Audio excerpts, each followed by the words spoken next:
This is Scott Eagles. I currently maintain the Vassal module for Advanced Tobruk System, known as VATS. It's a nice sounding name. Anyhow, what I'd like to do in this little video is maybe make you aware of some of the features of the module that you may find handy if you haven't discovered them for yourself yet. So I got a little setup here just to demonstrate some things, and we'll just kind of move through things, left to right, so through the toolbar, look at some of the different counters and overlays and special things you can drop onto the map and use on the map just to make your gameplay a little easier. So here we go. Let's begin in the top left. All this stuff here is all pretty standard Vassal module features. There's a notes window. If you've never seen that before, you can write notes about the scenario. You could put, scenario special rules or victory conditions, anything you like. Save it, and then that will persist from session to session if you're saving the game file. So that's notes. Next door to that are the fire and target markers. Now these are handy because they give you a quick way of identifying which units or stacks are firing and where they're firing, rather than trying to explain to your opponent, okay, so this guy in G42 and that guy in G43 are going to fire over K41, right? You can do this instead. Just be like, okay, these guys, they're going to fire on that guy, right? That kind of thing. That's handy. You can quickly remove these markers once you've laid them out if you don't want them on there anymore with this button. You just hit remove, it clears all those fire and target markers. These will also clear automatically, I think. Oh, this is a good question. I don't know if that clears automatically. If you're using the turn tracker, we'll get to the turn tracker later. I'm not sure if that's built into the turn tracker, but at the very least, you can just hit the remove button here and they'll clear. This window, this BSS window, BSS units window, will give you a complete list of all broken, suppressed, and surrendered units that are on the board, and it will break it down by nationality and hex location. So let's say that this squad in L40 is broken. This Panzer 4J is suppressed. And this 657 is surrendered. Okay?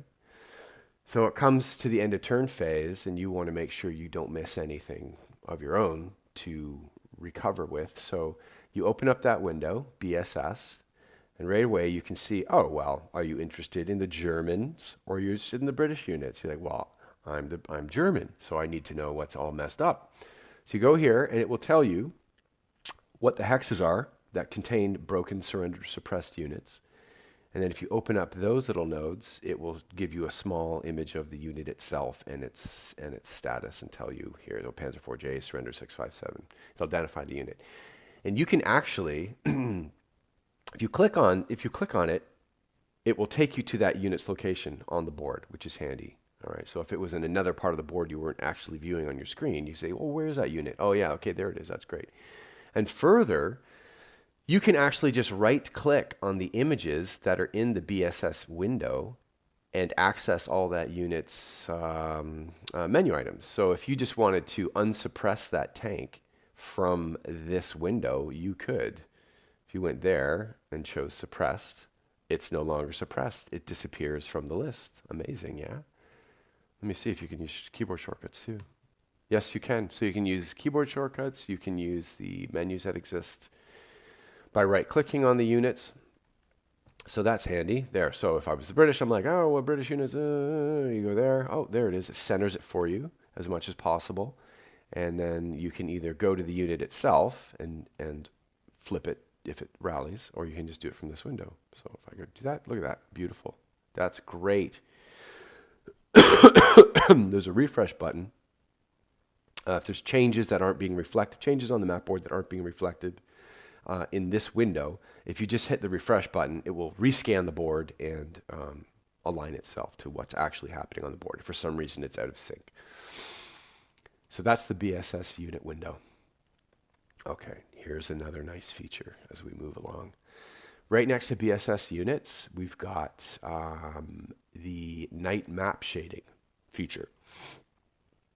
So if you click this, suddenly it gets very dark because it's nighttime, right? Now it's important to know that you activating it only turns it on your side, your experience of the game. Turning that on and off has no impact whatsoever on what your opponent is seeing. So each player has to do it themselves if they want to see this feature. So if you put that on, what's really cool is if I have night map shading on and I choose a unit and I mark it as fired, kapow, it illuminates that unit, or highlights it. It eliminates the map shading on that particular location. So it's a quick way for you to identify which units now have fired and are visible by more distant units who normally wouldn't be in, say, that spotting range, night spotting range. Again, if you do that, that's how it works. If you're the kind of guy or gal, I'm sure there are lots of women who play this game, who like to use the markers instead of the little unit overlays. So if you took a fired marker and you dropped it on a stack, it has the same effect. So you have your choice of what you'd like to do with that. So that's one aspect of the night shading, and it moves with you too. If you move the unit, you'll see that it remains it remains highlighted in that way. Oops. Which is handy for, like, assault moving units and units that have assault fired, because per the rules, your fire status travels with you. So as you move, you remain visible in that way. Let's clear all that. Okay. And clear that. Okay. Let's see here. What else is useful? So still with the night map shading active, if you drop, where's that stuff? Flares. There we go. Okay. They'll do the same thing. So let's say the unit's in K40 lobs a flare right here. Look at that. It illuminates the zone of the flare as per the rules, right? If you dropped a large flare from, say, a gun of some kind, you get a correspondingly larger illuminated area. Again, this just makes it so much easier if you're playing a night scenario. You don't have to mentally calculate, oh, okay, so the range from that flare covers these hexes and there's overlap there, et cetera, et cetera, et cetera. It just does it, which is really nice. But of course, if you turn off map shading, then you get more like the standard experience. But map shading is really cool for that reason. That also works with OBA fired illumination, which has an even wider range of effect, right? So if you start with a regular call for fire, say you're firing illumination rounds, you drop the OBA CFF counter, not the active one, just that one.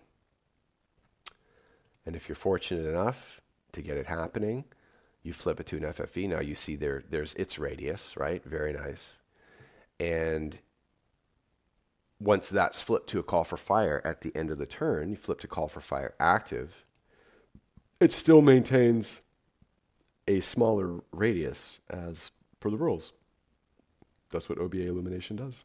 Even when it flips to call for fire again, it still maintains a zone of illumination, we'll call it. Okay, pretty cool, eh? So let's get rid of these things. Get rid of you. Get rid of you. So that's night map shading. You should use it when you play your night scenarios. Makes it a lot easier. Okay, moving right along. We have 2 turn trackers. Now these are really convenient for a number of reasons. There's a turn tracker for the advance to contact sequence of play, if that's what you're into. I know a lot of people aren't, but there is a tracker for that sequence of play if that's what you want to use. But since most people probably prefer this, the standard sequence of play, the impulse sequence of play, we'll look at that. So this will do multiple things for you. It will report the current turn and the current segment, which is handy. But as you advance it through the different segments, it will clear the relevant markers. And when you get to the end of the turn and you advance to the next turn, it will actually move the turn marker forward on the turn track. And we'll look at this scenario information window later, but it will automatically advance the turn marker all across, very nice for you. So if we had some, let me see, I don't think it does much in the indirect fire segment. Fire and movement segment, see, everyone was fired. Everyone here, assault moved. We had some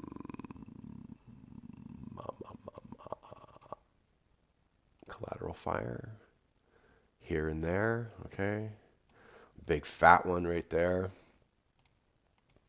So that was the result of the fire and movement segment. And then we go to the close assault segment. You'll see, oh, it automatically clears all the collateral fire markers. And the same applies to grazing fire markers. If you happen to have any grazing fire markers on the board, it will clear those as well.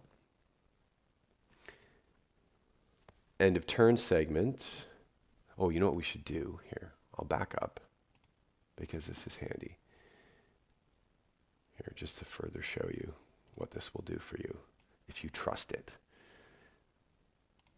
If there's smoke on the board, let's say there was a large smoke counter, a flipped large smoke counter, a smoke 2, and a small smoke counter, or maybe a couple small smoke counters. Or even a flare. Okay. So close assault, I flip over to the end of turn segment. Look what that does. It clears all the flares. It clears all small smoke counters, smoke 2 counters, and it will flip existing smoke 1 counters to smoke 2 for you. And I also believe it reports all that. If you look into the chat window, you'll see, no, it doesn't report all that. Oh, you don't need to know. You just need to know the end result, right? It does everything it's supposed to do. Now, if you watch here, so if that was the end of turn 1, and we advance to turn 2, it's like, oh, look, see? Move to turn 2. It's great. It's great. Oh, and you know what else is really cool? If you have units that are winded,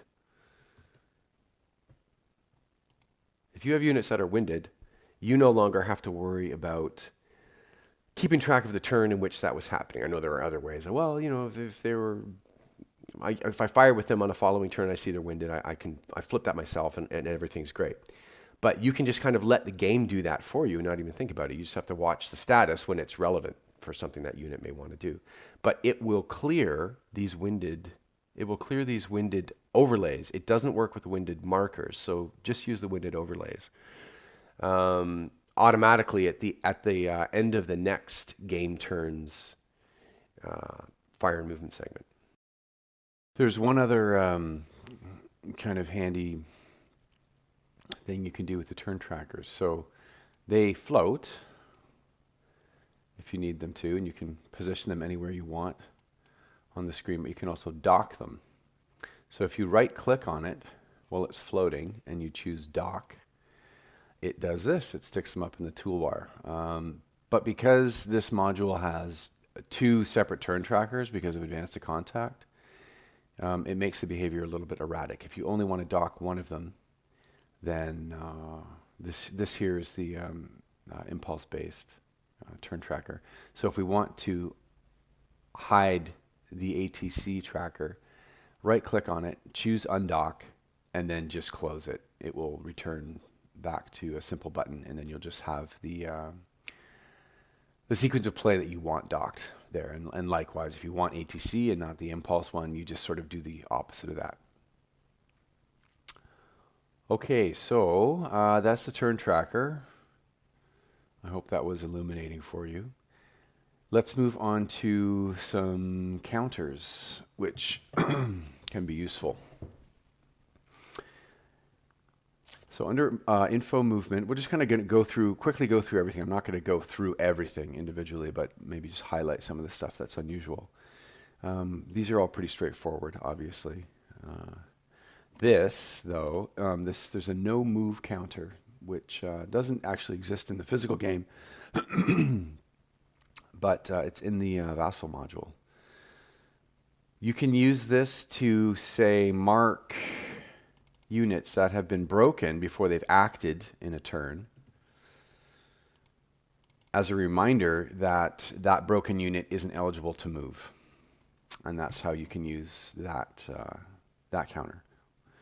And that will also clear at the end of turn segment too if you're using the turn trackers.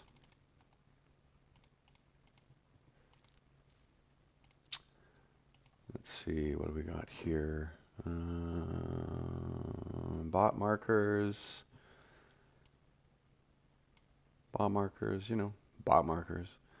You can change the label and call it anything you want. You can give it any ID you care to give it, and then you can just clone it and stick it on, say, something like that, right? So you can quickly identify who's firing or the target. If you don't want to use a bot marker on the vehicle or gun itself, then you can just say label the unit with the corresponding ID and do it that way.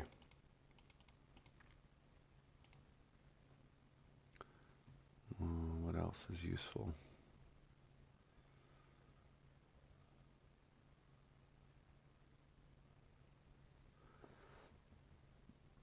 Yeah, this stuff's all pretty much self-explanatory. Nothing unique to the module there.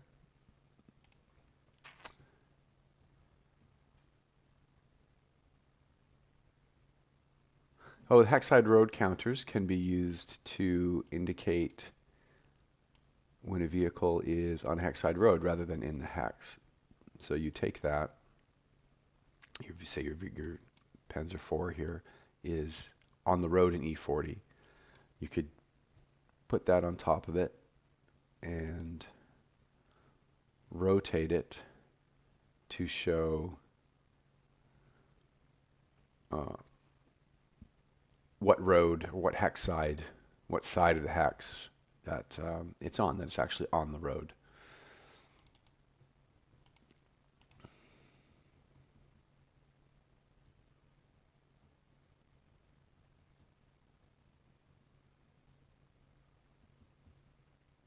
Control markers. I'll show you something that you can use as an alternative to control markers a little later. And then this is module specific stuff. Yep.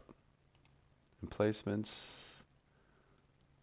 Yeah, all pretty standard, more module specific stuff.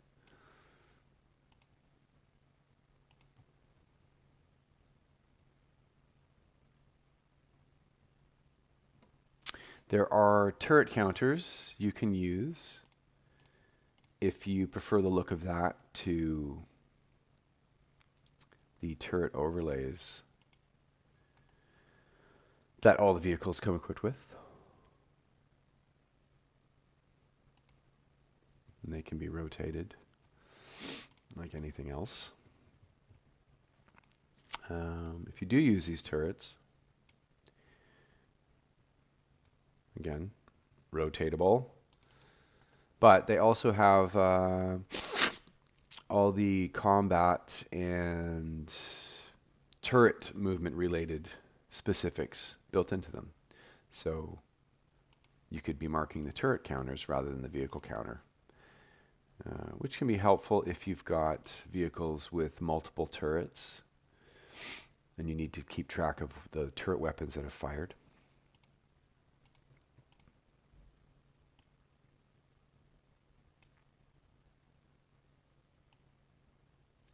There are alternate rec counters for each nationality, which have been added to the module.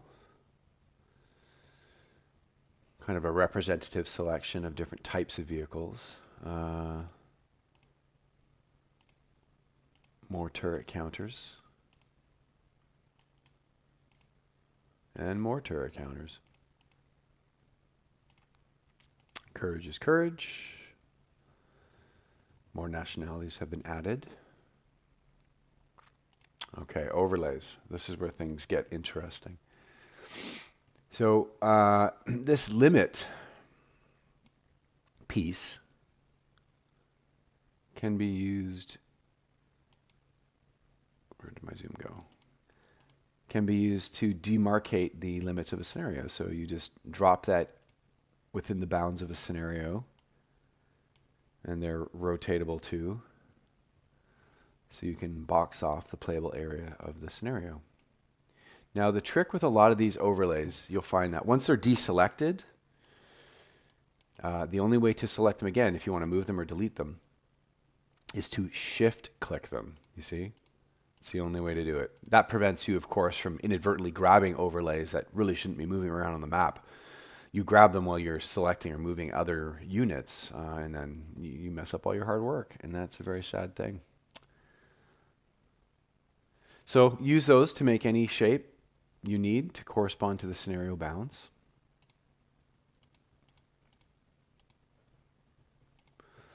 There's a compass overlay, which you can drop anywhere to indicate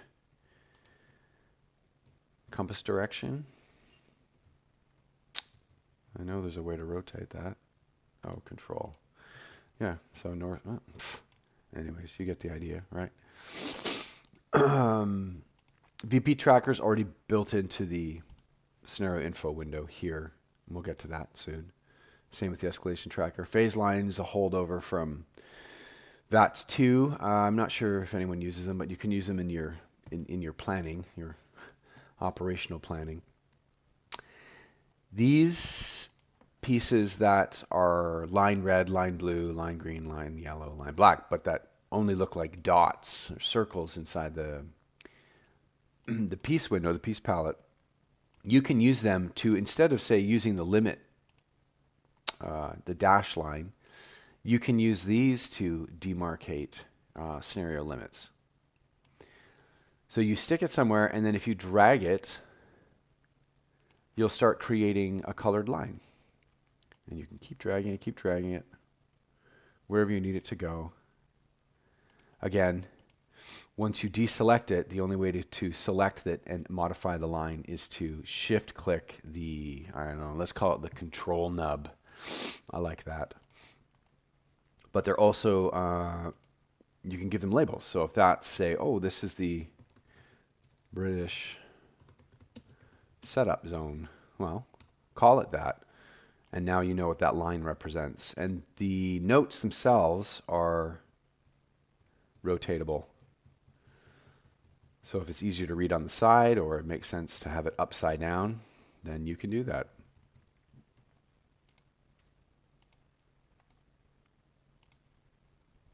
So those come in different colors. There's red, blue, green, yellow, and black. Now the alternate, I showed you that control marker, which you've probably seen before. But these are control overlays. I kind of like these. I think they look better. I think they look better than the control marker.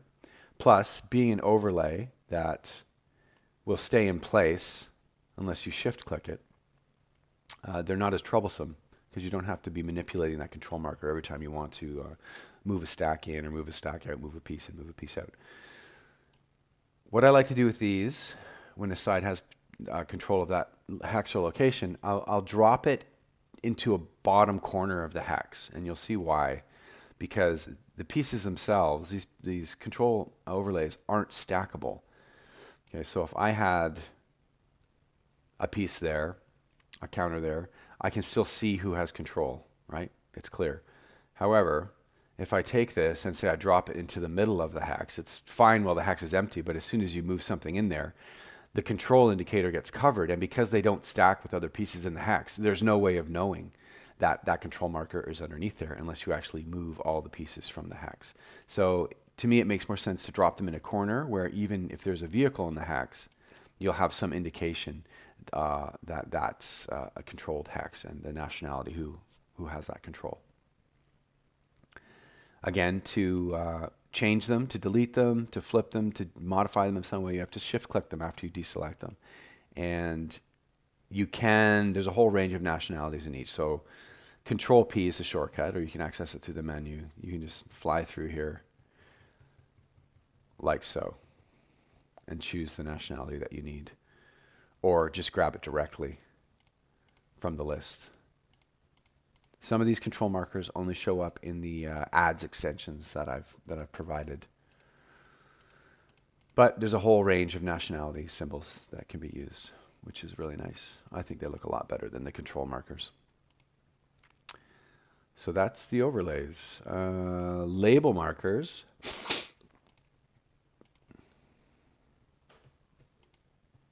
Label markers can be used for anything you want them to. There's a few different sizes, right? So small ones, if you just want to mark a hex and make a note about something that pertains to the scenario or a reminder or something like that, you can just grab one of these. And if you right click, you'll see that on a small one, for instance, there are 3 separate lines of text that you can enter, right? So to activate line 1, I would hit Control 1 or choose it from the menu, type something, and there you go. Then you have a little message, some kind of indicator. You can kind of make your own info counters this way. And you have, in a small counter, small marker, you have three separate lines of text you can use. And you can also change the color of the, yes, you can change the color of the counter. Control C is a shortcut, but there's a handful of colors you can cycle through. Handy, again, handy, it's all about handy. So there's small, there's large, same thing. Large one has 4 lines of text rather than 3. And then there's this extra large one. If you have some need for extra large, because that has 6 lines of text. But they all can change color. They can be rotated. They can be hidden if you need to hide them for some reason.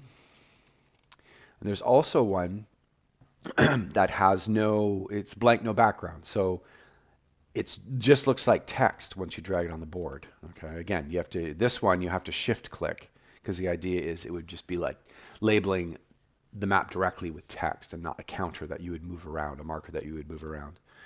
This has 3 lines of text, and it can be freely positioned. It doesn't snap to the grid. So let's say we wanted to do this. We could clear out the unused lines we don't need.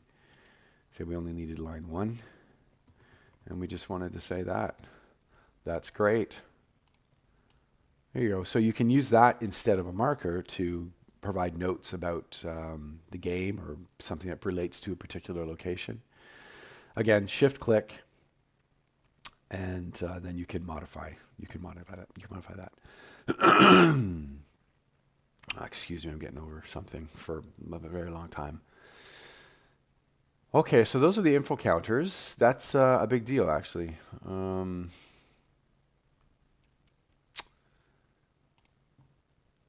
For units themselves, they operate pretty much as you'd expect. This is a version 3.16 of VATS. The big difference to this version, which hasn't been released yet, is I added in facing indicators for the profile view counters, right? So let's say you like the idea of the new facing rules that have showed up in the Rifleman products and probably going to show up in the ATS Evo rule set.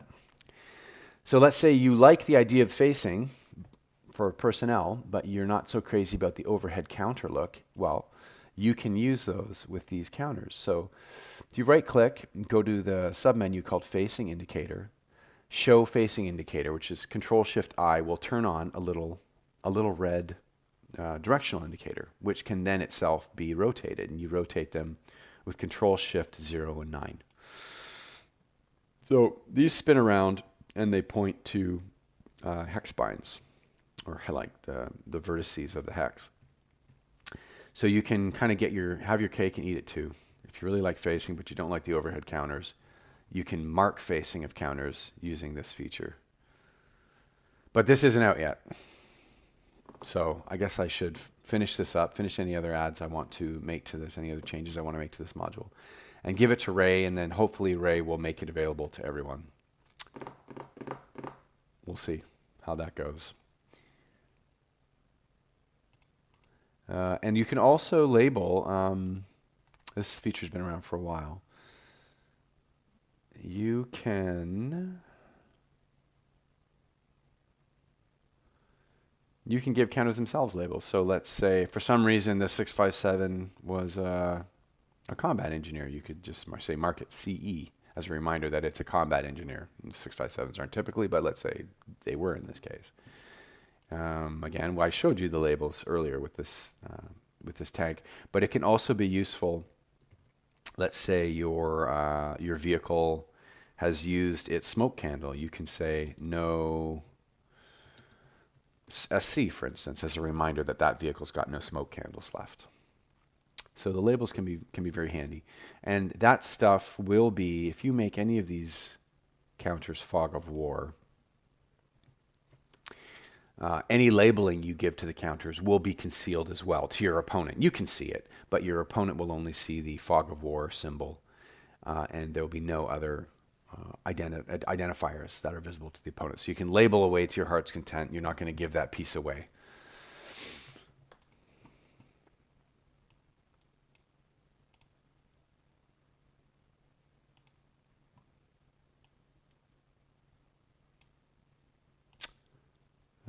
FOs, they have sort of note sections. In fact, do all units have note sections? They do. All units have note sections. So you can access that through the right-click menu. If there's any other miscellaneous notes you want to make regarding a particular unit, you can do so. There are some categories here. Engineer unit, yes, no. Oh, okay, that's one way to do it. Green, regular, right. So information that you can add to a counter that you may need during the course of a scenario. So make the changes, click apply, and close it up. Now the only way you can see those notes again is, of course, opening up that note window, but those notes will persist. So there's another feature maybe you weren't aware of. Same with FOs. You can provide a note on the FO counter. This one's doing the 81 millimeter mortars. Apply, close. So battery assignment. They also have a general note section as well.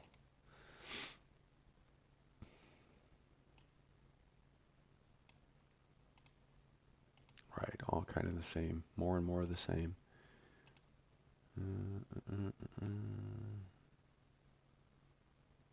Yeah, this stuff's all pretty much self-explanatory.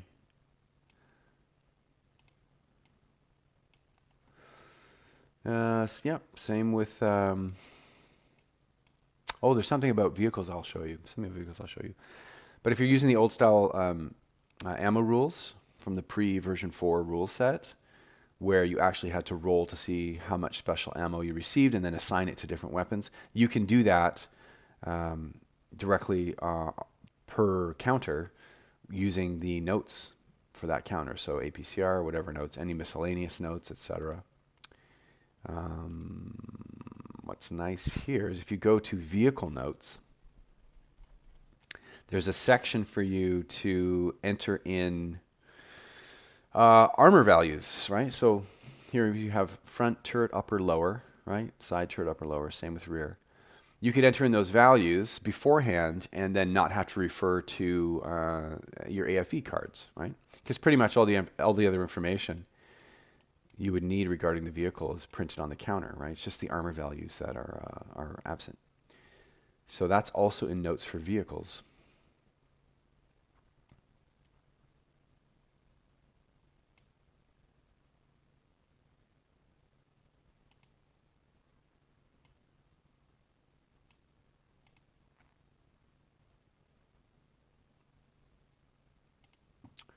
Same applies for aircraft. Aircraft have notes where you can make note of available ordnance and expended ordnance, if that applies to your particular aircraft.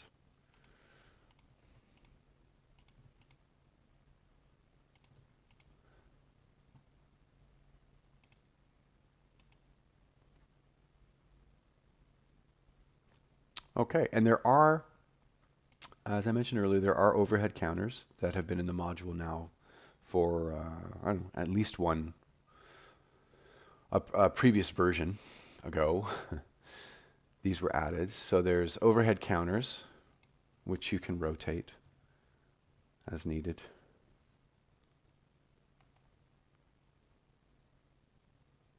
To indicate facing.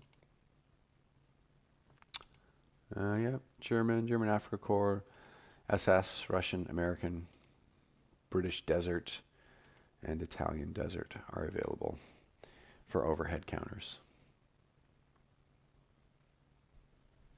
Okay, I think that's it for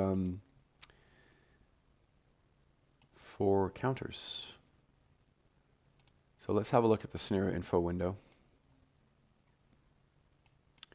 Here you can, obviously you can keep track of the turns, but if you go back to these label markers we were discussing earlier, you can use the small ones fit nicely on the turn track. You can use these to mark, I like a red end marker, to mark the end turn in the game. You can also use them as reinforcement reminders. Say, you've got German RE, and they come on the east side of the board. You could go German RE East, give it a nice color. I like orange for reinforcements. Anyways, just any reminders you might like to have through the course of the passage of turns, you can use these markers to provide reminders. You can keep track of victory points here. Now you access the you change these values from these series of buttons up at the top, right? So let's say Axis have gained 3 VPs. Click on the Axis VP button, make the change, hit enter, and that will report any changes you make to those values in the chat window. So that's how you can use the victory point tracker. If you are into ATC and you like doing all the calculations for keeping track of that stuff for escalation, this kind of provides a handy way to do that and eliminate some of the math burden. So what you would do is at the start of the game, enter in the OB total as per the rules. So let's say the OB total was 126. Okay, there, enters in 126 there. And then you just keep track of the losses, right? Say, oh, well, 15 points worth have been, on both sides, have been lost from the total. Then this provides you, this percent casualty will automatically calculate what casualty percentage you're at. So you need that value to know when to start checking, and also the chance of escalation actually occurring. So that will keep track of that for you automatically. And you just keep adding the losses as the losses occur. If you get up to 26, oh, now you're at 20%. So if you do like ATC, that's a really nice feature, a nice way to keep track of that without constantly having to do the math. Not that it's complicated math, but it's just something else you have to take care of, right? So that will take care of that for you.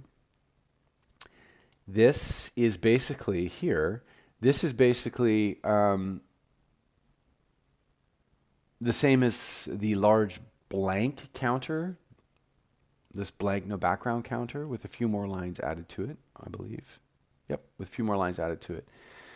You can use this to enter in any notes you want. You can enter it in SSR, Germans lose automatically because of Hitler or something. Right? So there you go. We'll outline it in white so that you can see it clearly against the background. You have 6 lines worth of information, and you can just go all the way across. If you don't want to do that, because you have to enter in the lines individually, it's a little trickier than just say going to the notes window. You could enter in the same info in the notes window. You have a little more freedom there. You're not so confined by these lines and the space provided. What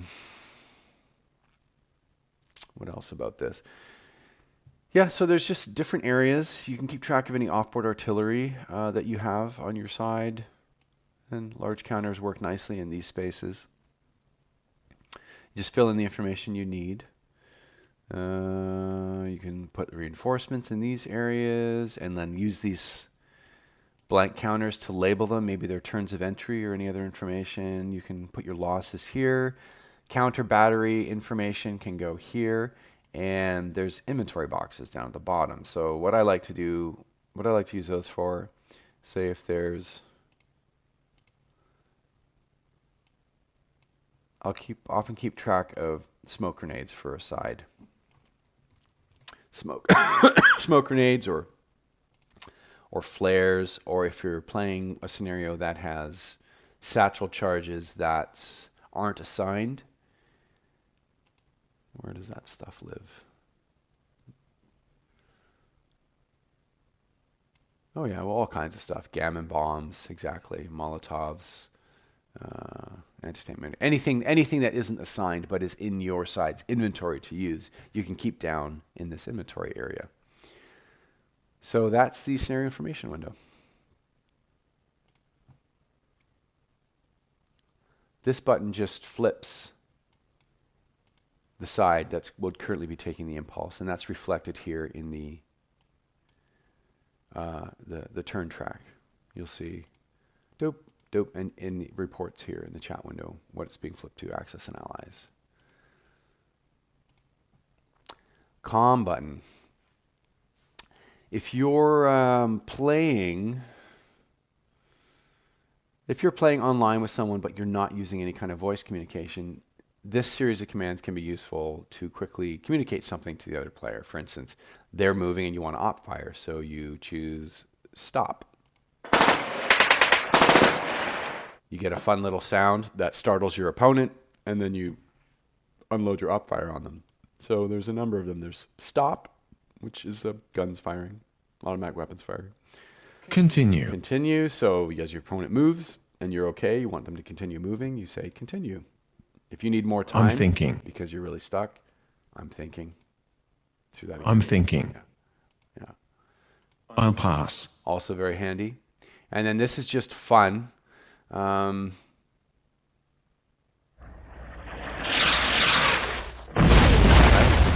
So that's just there to annoy your opponent and add some immersion if you're into that kind of thing. The dice, obviously, they display in the chat window. The results display in the chat window. And they also display in the die image themselves. So you've got single, doubles. This will give you 6 random results at once, which can be useful for determining random casualties if you're playing with that optional rule. So give you six rolls at once. This random draw mug. Now, this can be used to,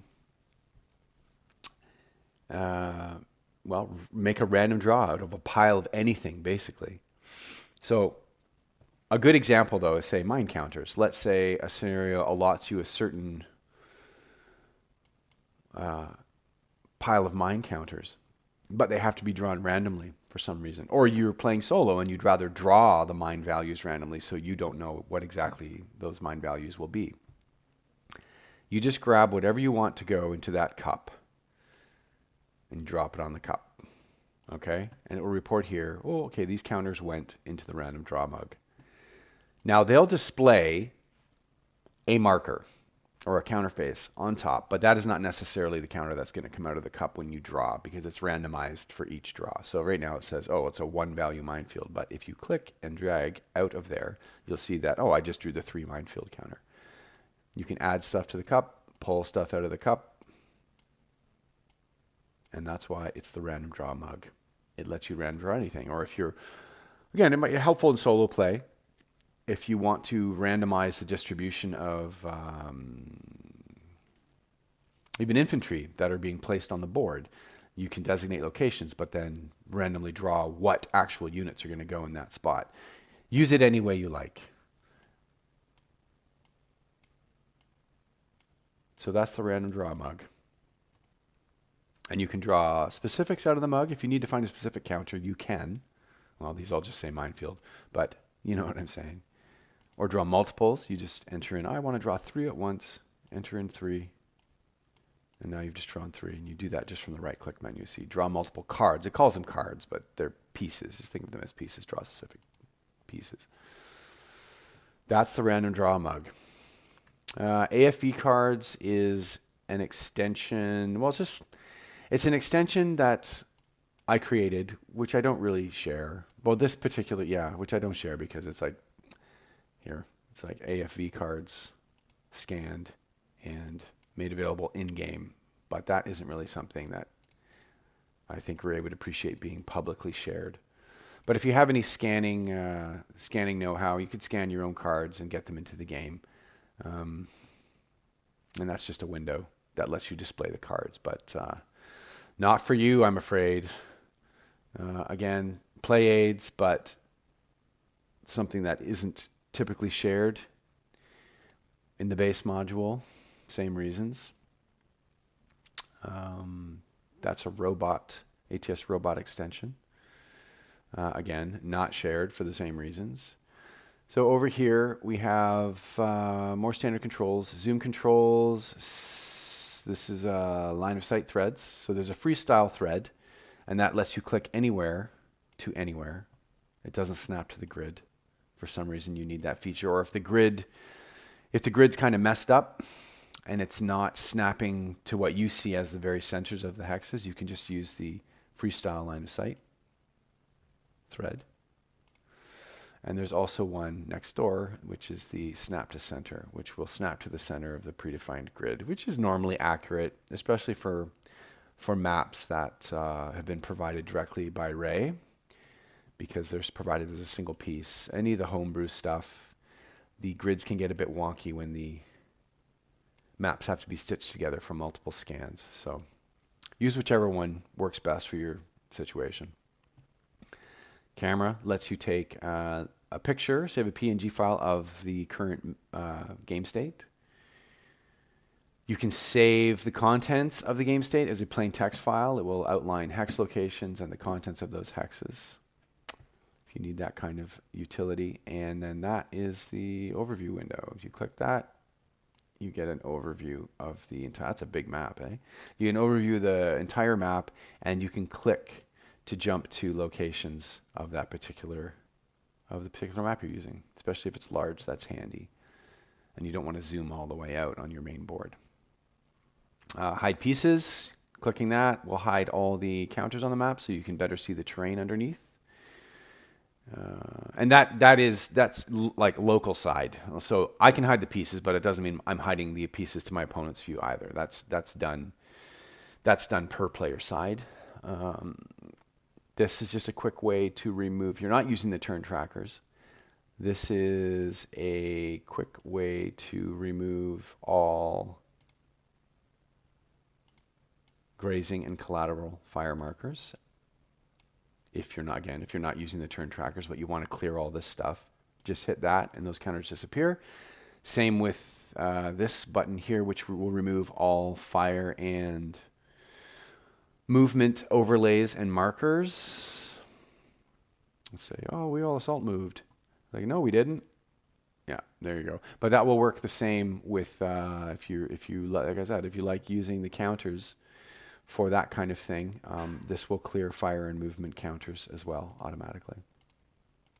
Well, you click the button, not automatically. If you're using the turn tracker, it'll clear automatically. This you just do manually. And this button here, I think we covered this earlier, this will remove all the fire and target markers that you may have scattered around the board. Very nice. This button will clear all the moved indicators for counters. If you need those cleared for some reason, just hit that, it'll clear them automatically.